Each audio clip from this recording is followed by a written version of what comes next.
looking so fresh. When I walk by, breaking their necks. Waiting in line at the team store. Now I'm feeling fly like a condor. Eyes on me when I walk through the door. Man, I wish I bought a couple more, cause I really love my city. It was worth every penny. If it were at my show, then I know they gon' tip me. Think I might add a couple patches. If you think it's ugly, you capping. Now my whole outfit matching. Never going out of fashion.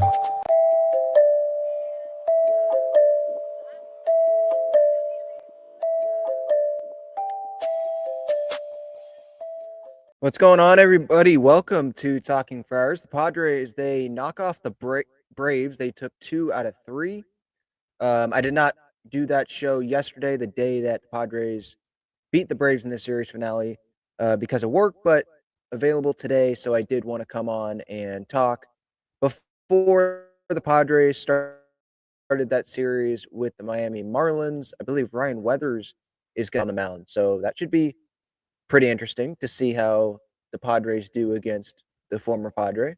Weathers obviously familiar pitching at Petco Park, familiar with that mound and the atmosphere and all that. Taking 2 out of 3 against the Braves, like, yeah, you're going to take that. And I think we saw some encouraging things. I think the most encouraging thing is the way that Manny Machado is swinging the bat right now. Is he about to go on a hot streak? Is he at the start of a hot streak? I would not be surprised if he is at the start of a hot streak. You know, obviously he had a very slow start to this season in terms of the home runs. But numbers wise, they've still been there with the average and the OPS, just not a ton of home runs. But he has a couple of home runs here.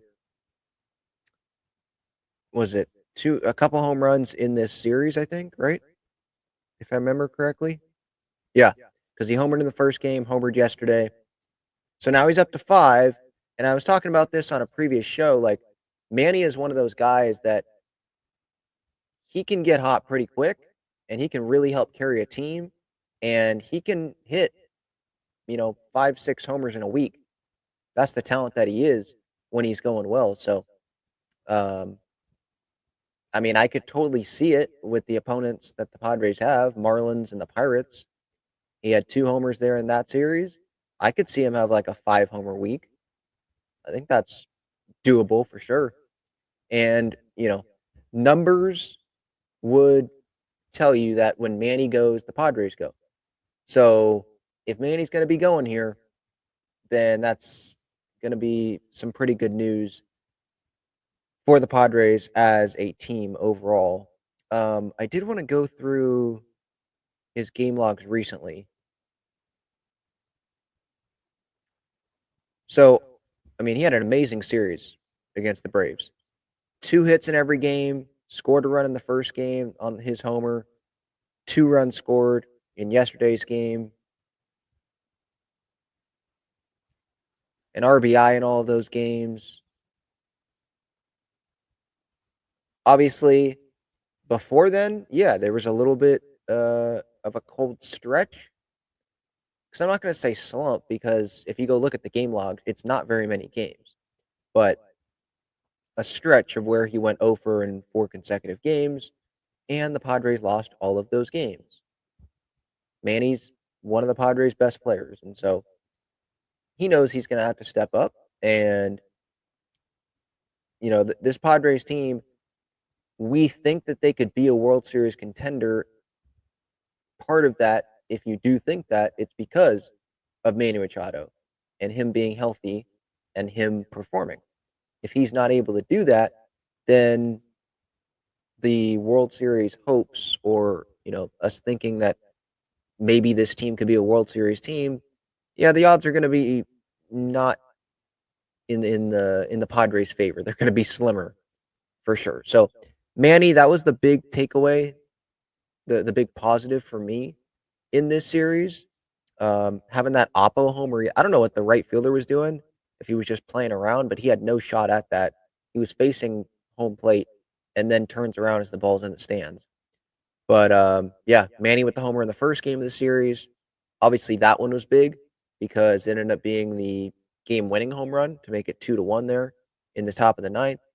Obviously, the big talk coming out of that game was the base running mistake by Eli White, the pinch runner for Verdugo. And so Eli White was really like one of the MVPs for the Padres in that game, which I still like can't get over how bad that was. Like how you misinterpreted what the third base was telling the third base coach was telling you when he had both hands up, just telling you to stop at third base. And instead, you slide before third base to turn around to second base, and then you get thrown out. And you are the game time run, I think, at that point. Nuts. Yeah, but Pavetta, 6 innings, 1 earned run in that game. Game 2 of this series, Michael King, and he ends up going on the IL before yesterday's game. But it's retroactive, so hopefully he's only going to miss the minimum 2 starts. But in game 2, like, King, I guess he slept weird on his shoulder, and so he has that shoulder inflammation is what the team called it. The discomfort he feels is in the scapula area. So it could just be a muscle thing, and if that's the case, then it seems like he could miss the minimum amount of time, but who really knows? They're going to get back to San Diego. They're back in San Diego, and I assume there will be more evaluation steps over the next couple of days, and then from there, that's where we'll see, like, okay, is it actually him missing just a couple of starts for him being on the IL for this period of time, or is it going to be an extended time? But yeah, Michael King going on the IL, not ideal. Not just because Michael King's talented, but he's one of your best pitchers. He's one of your aces right now. When you don't have Darvish in this rotation, you don't have Joe Musgrove in this rotation. So those 3 guys are like big parts to this rotation on paper. And then obviously Musgrove at the end of last year, he goes down, so they have to adjust from there. But Darvish, you want him to be back. I thought maybe he'd be back for the Atlanta series, but he wasn't. Maybe he'd be back for this homestand, but he wasn't. I'm not saying I thought that he was going to be back for this homestand super recently, reading the updates. It seems like he's just playing catch. Kevin AC in his Padres Daily did write that Darvish is probably going to be getting some tests, or he was expected to get some tests this weekend. So maybe there will be some more news at some point here pretty soon about how that went and what the next steps are for Darvish. But yeah, like, you look at the state of this rotation. I know Waldron's working his way back, but that could take some time there. You really want to make sure the oblique strain is good, and just the way that Waldron's pitching, right? You want to make sure that's good, because with the style that he has, obviously, it's not just some normal pitcher coming into the big league level. So Waldron's not an option right now. And if you have no Michael King, and who there would be replacing, obviously Darvish, there have been guys that have filled in this season already, but who's going to be replacing that? They expanded the bullpen, so they have Omar Cruz and they have David Morgan in the bullpen right now, I believe, at the bottom of the bullpen. But as for starting, like, they're not going to want to do a bullpen game every 5th day, especially with this stretch the Padres have where they have very minimal days off. A day off on the 29th, and then after that, that starts a 13-game stretch, consecutive, no days off. Luckily, the Padres, they're going to miss Paul Skeens. He's expected to pitch on Wednesday. So Thursday, Friday, Saturday, Sunday, Monday would be maybe his next time pitching, and the Padres are already not playing the Pirates. They'd be done with that series, and the Padres are going to be in San Francisco when Skeens starts after coming up on Wednesday. So still, Paul Skeens, the Padres, it seems like they're going to be missing him again, which I'm totally fine with. Maybe there's some Padres fans that are like, I want to see Paul Skeens pitch in person, and that was a big chance because this Pirate series is at home. But as a Padres fan, I'd rather take the easier route and go win baseball games. I don't need to see Paul Skeens face the Padres. I've already seen him pitch. He's fun to watch. But I don't need him pitching against my team. But anyway, going back with the rest and the rotation, you don't want to go with a bullpen game because who knows what's going to happen the day before that, a couple days before that, and the day or a couple days after that, and what weapons you may have to use because of the situation that you're in. So Kolek's going to remain in this rotation. Kyle Hart, when King's place comes back up, would it be Kyle Hart? Would they go with an opener? I feel like you just try Kyle Hart again. But yeah, kind of don't know with Darvish and Michael King. Like Michael King seems like there's going to be some tests, and Darvish same thing, but like he at least we know, okay, it's not getting better. He's feeling the tightness there. I say not getting better, like based on his recovery, it seemed like things were doing good and then didn't get better. And then he was going to travel and then he ended up not traveling. And it was just a little bit of time to worry as Padres fans. And I think you should still be a little bit concerned just about the health of this rotation. AJ, he's already looking for a left fielder. That was reported by Kevin Acee the other day, I think maybe yesterday, maybe a couple days before. Because it got a lot of traction. I didn't think it was going to get that much traction on social media, but it seems like it's a lot of Red Sox fans that are in there. Some are offering Jaron Duran to us, and I'm like, really? I thought he was supposed to be like a core piece. I'd love to have Jaron Duran. He reminds me, like, as a competitor, like Jackson Merrill a little bit. Have both of them, like, okay.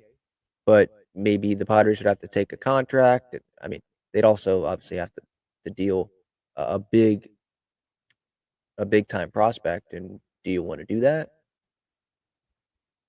when you could acquire a left fielder and you hope that that guy can be your Jurickson Profar? I don't know. We'll see. But yeah, getting back to King in this rotation, like you just don't want to to use that bullpen as one of the starters as one of your plans because these plans can totally change based on the outcome of how that night's starting pitcher pitched, right?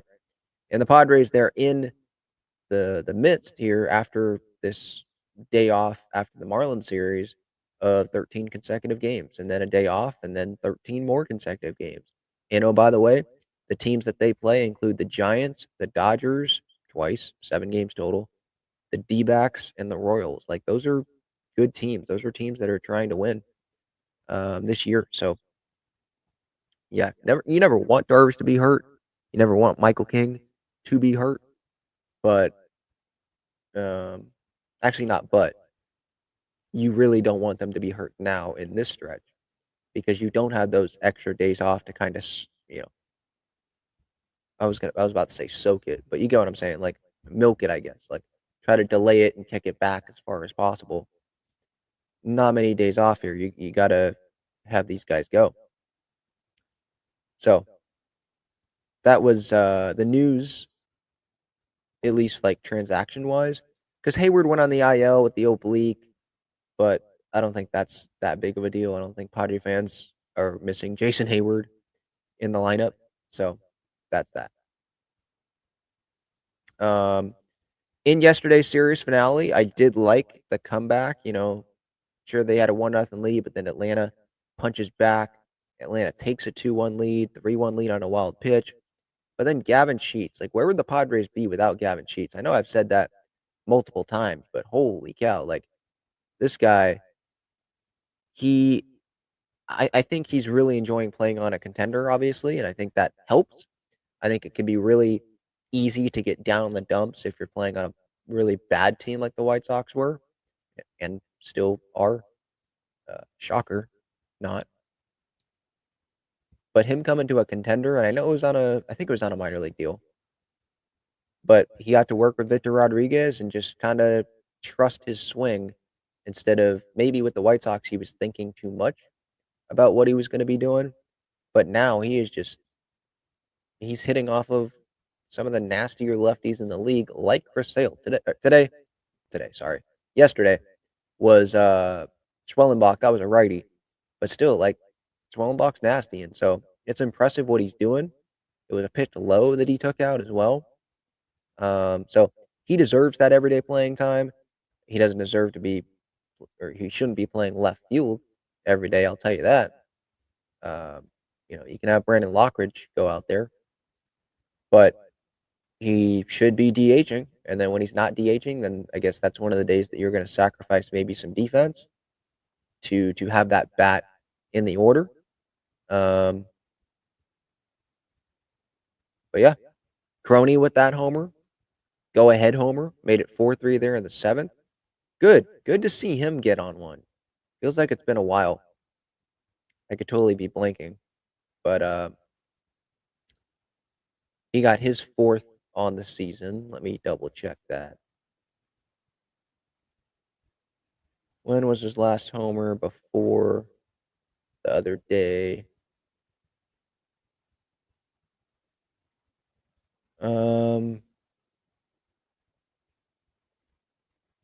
Dang. At Colorado on May 10th. So, yeah, it had been a while. But just happy for these guys to be able to take 2 out of 3 like that. You get the news of Michael King, and sure, you don't win that game, but when that news comes down, like, so many things have to adjust. And Sean Reynolds, a couple hours before the game, is like, "Oh, okay, I'm starting. All right," and he goes as long as he's gone in the big leagues, and so I appreciate that effort from him. And on the road against a team that wants to be a contender, like, that's a solid series win. So I don't really have a ton to complain about. Obviously, when you win a series after losing 6 in a row, like, probably should just be happy that they took 2 out of 3, and that's really like the route that I'm on with this. Dylan Cease yesterday, by the way, 5 innings, 3 earned runs, 8 strikeouts, and 1 walk. Got Estrada, Morhone, Adam, and Suarez in that game. So Padres really wanted to lock that one down. So good to see that there. Anything else from this series that sticks out to me? Chris Sale still nasty. I think that's what makes the Gavin Sheets homer in the second inning, that even more impressive. How about game 2? Alec Jacobs, he gave 4 earned runs in an inning and 2/3. Hmm. De Los Santos. Enyel De Los Santos is a Brave now? I must not have been watching that part from the other day. Wow. I forgot about that. Didn't know that. And then a 5-3 win yesterday. Coming back, using the long ball, but not like trying to hit the long ball. So, and there is a difference. And now the Padres, they head home and face the Miami Marlins, where it's Ryan Weathers on the mound for the Marlins today, and Randy Vasquez. That's going to be at 5:40 because of Memorial Day. I think that's why they moved it up an hour. I mean, that probably does make a difference for fans that are traveling to the game, but, like, I don't know if that's a huge difference. Like, it's one thing if you're gonna move it from 6:40 to 1:10, like, big difference, but move it up 1 hour? Is there a national game that it has to be on at that time that I don't know about? Because 'Cause I'm just seeing Padres TV. Tuesday, it's at 6:40. Meyer, I think he was a former maybe he was early Marlins pick, but I think he came out of Minnesota. And then Steven Kolek, he gets the start, or at least he's scheduled to get the start on Tuesday. And with these injuries, yeah, he's going to stay in the rotation. Wednesday, 1:10, Sandy Alcantara. And then that's the same day that Paul Skeens is scheduled to pitch against, I think it's a bad team. Where is it? Oh, never mind.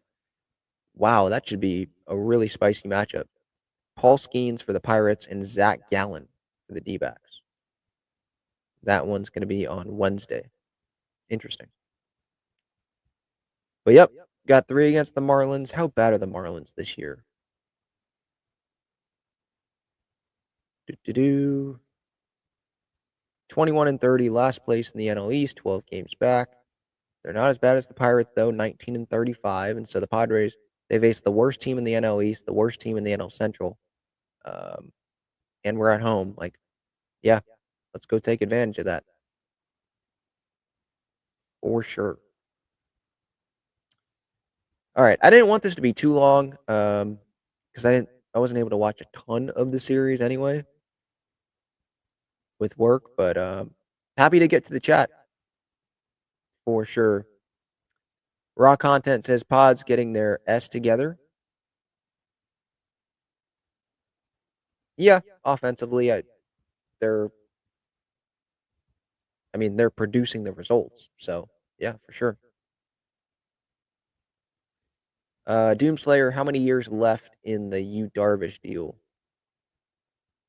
Or how many I guess those are two different questions, right? Like how many years will Darvish continue to pitch?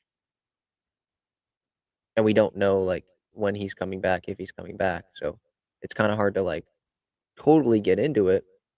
But if you want the Darvish tally, let me try to get that for you. Spot track. Let's load.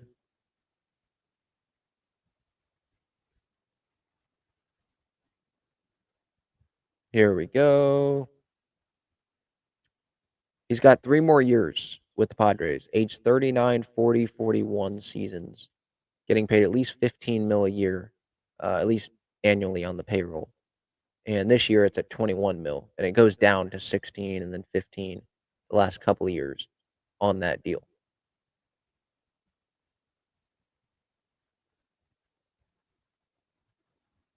Good morning, Carter. I think that was your name. Red Devil NC says Soto trade was such a disaster. Maybe that's in response to James Wood kind of raking it up there with the Nats, hitting homers. We knew that when that trade happened, James Wood, that sucked to lose James Wood. Like, we knew that going into it. But a guy the Nats wanted was Jackson Merrill. The Padres said no. I think they ended up picking the right guy. We'll see what happens with James Wood, but like I'm super ecstatic and happy about having Jackson Merrill.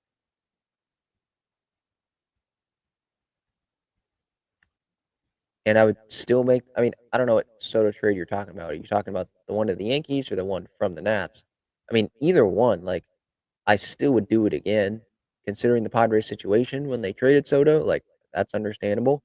And then them acquiring Soto before that 2022 run, totally understanding as well, because you want to add that more offense firepower, you know?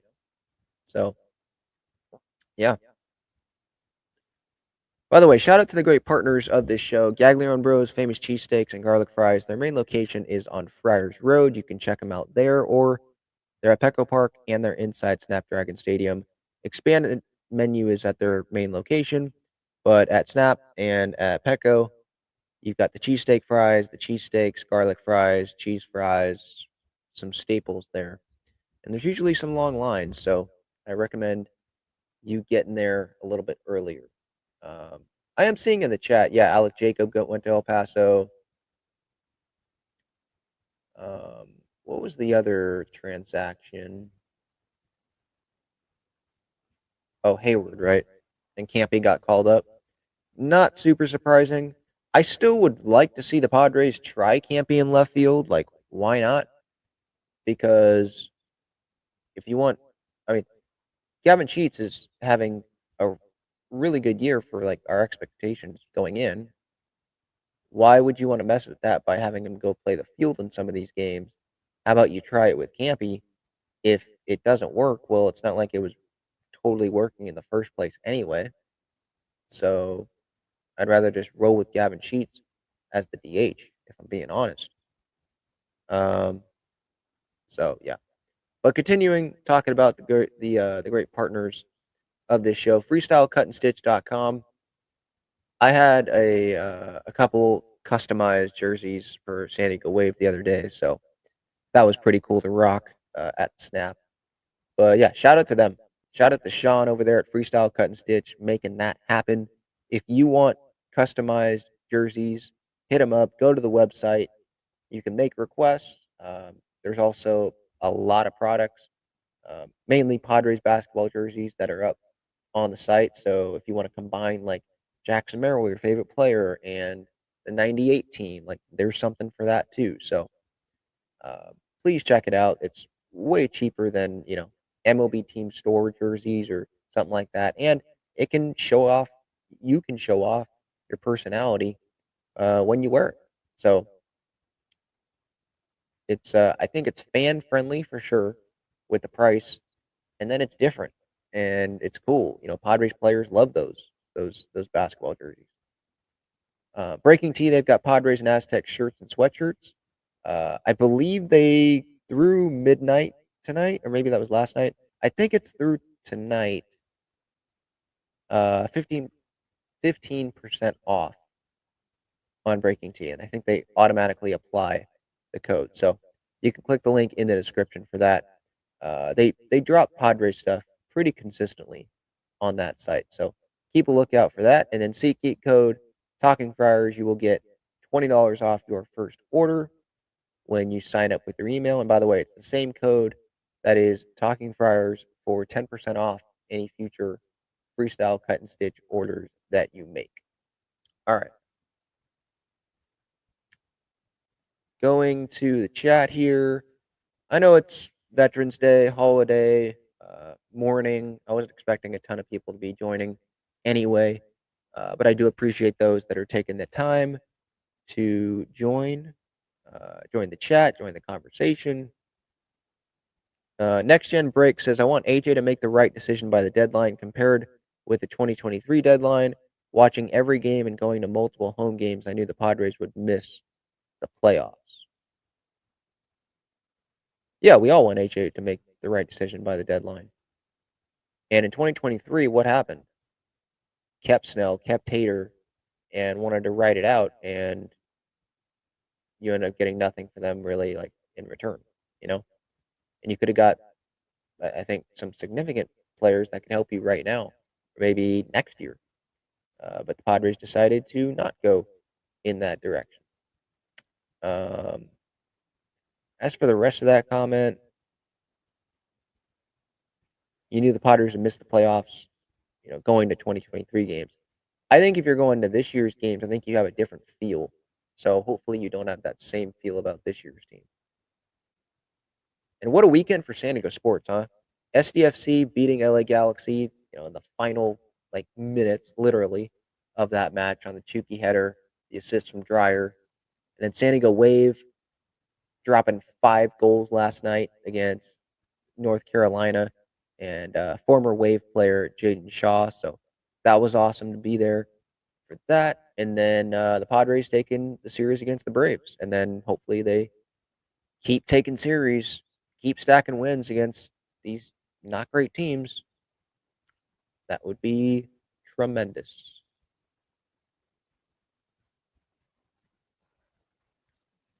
Woodgore Abrams, didn't they get Susanna also? Never should have made that trade. Yeah, they did. Yeah, those are correct. Don't leave out Luke Voigt either. Remember him? Because Hosmer rejected it, and then it was going to be Will or Voigt, and so they said Voigt. I did get the Will follow on social media. That was cool the other day. I think Tatis follows. I think Will, Ruben, Snell used to on Instagram. I think Tatis does. So that's pretty cool whenever I see that.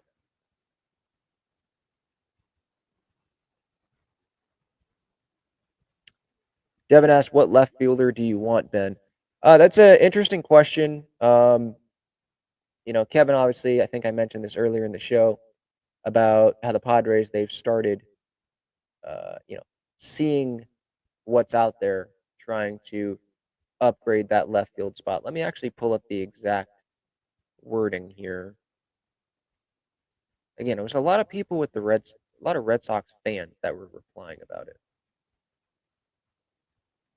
The Padres have begun exploring the trade market for a left fielder.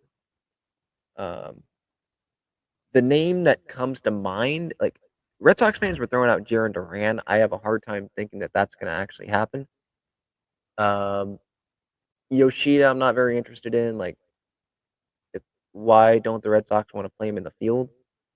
Didn't or maybe they are now, but I thought they at one point DH'd the guy and said, "Throw away your glove. Like you don't need it anymore."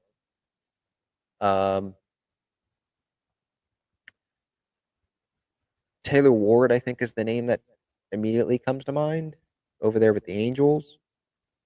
But I probably have to do, more research on it. I haven't had the time to like dig in on every team and where they're at in their standings and all that. I mean, and it's still May. Like maybe July is probably a better time about that. I mean, the Pod Preller could totally make a move, but I feel like it's still a little early to be, doing a lot of research on potential left fielders.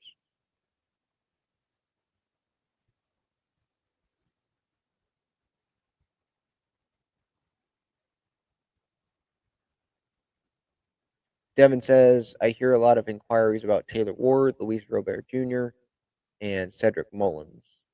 Okay, yeah. And with the Orioles and Mullins, like their their season, holy cow, what happened? Um, I wasn't expecting Baltimore's pitching to be great, but it's just surprising that it's that bad over there in Baltimore. And the talent that they have on that team to be where they're at, I mean, it's crazy. 18 and 34, negative 95 run differential. Already 10 games back um, for a wild card spot. 14 games back in the division.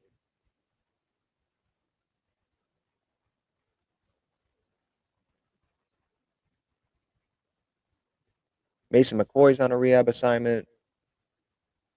Waldron, Hoeing, I think they're both still in San Antonio. So yeah, there's that. All right, I think that's gonna do it. Pretty short show, but I don't have a ton to talk about from this series. But got Padres Marlins coming up, and hopefully the Padres can keep winning some games because that that stretch losing six in a row, I was in full panic mode, but I'm glad that didn't extend.